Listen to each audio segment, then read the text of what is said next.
like a very interesting life you've had and some very insightful experiences. That was, yeah, great to hear.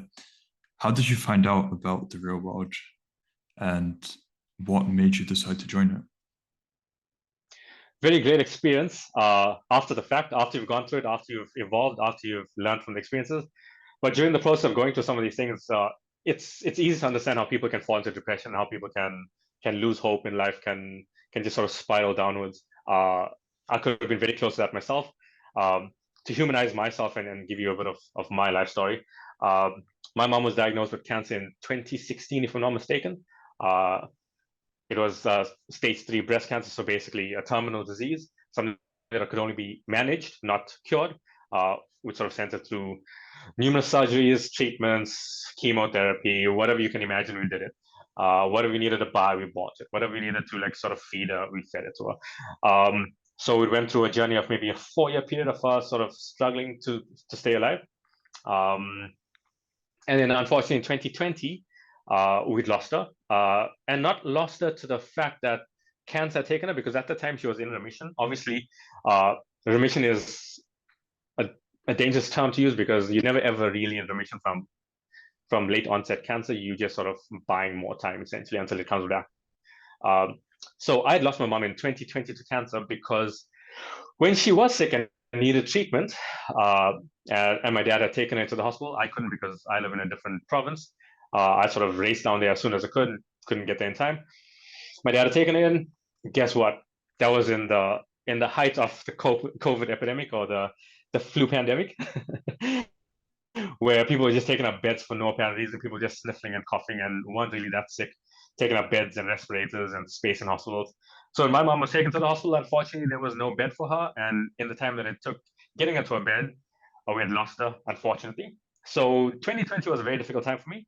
Not only did I ruin myself financially by sort of taking on the financial burden of treating my mom and trying to keep her around, I'd also lost a lot of money through estate tax because after my mom passed, my dad was retired, didn't really have a lot of money as per a normal sort of middle income kind of guy. I decided to sort of burden the cost of the state tax and winding up the state and transferring houses and paying off debt and those kind of things. So I completely ruined myself. I had to sell every single bit of my investments, all of my life savings. I actually even went deep into debt just to keep my mom alive and pay for bills and those kind of things. So I come from a point where life had really beat me down, even though I'd done all I needed to do to be successful and lay a good path for myself and a good foundation. Life had found a way to beat me back down to submission and back to sort of very humble beginning. And that's when the Tate content sort of started becoming popular.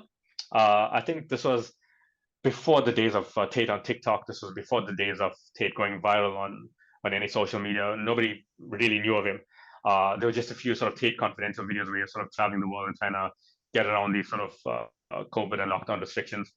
And it resonated with me very much because I lost my mom due to the stupidity of what COVID had sort of put onto the world, and and a lot of the messages that he was giving was stuff that I could resonate with, things that I could agree with, things that I was actually telling people in my real life before that. So I naturally sort of grew accustomed to the information that he was giving and wants to spread that information as well. So yeah, I was in a very bad position in my life. Even though I'd done a lot, been through a lot, that period of my life was very difficult for me. I'd lived my entire life trying to become successful and rich and wealthy so that I could take care of my mom. But when your mom's taken away from you, what are you doing it for? I have cars, I have houses, I have those kind of things. What are you still doing it for? I don't have kids. I lost all purpose in life. And Tate and the real world, even though it's not a direct correlation, he sort of realigned me. He gave me a new purpose. He gave me a direction where I felt that I could change more lives than I would have changed in my everyday life. So yeah, that's basically what led me to the Tate influence, the Tate brand, and I've never been the same ever since. Improved tremendously mentally, physically. My financial standing has improved. My ability to teach, my ability to speak, my ability to lead, everything has improved. The staff that work with me at work have seen a noticeable change. Each and every single one of them told me you've become a different person in the last 2 years.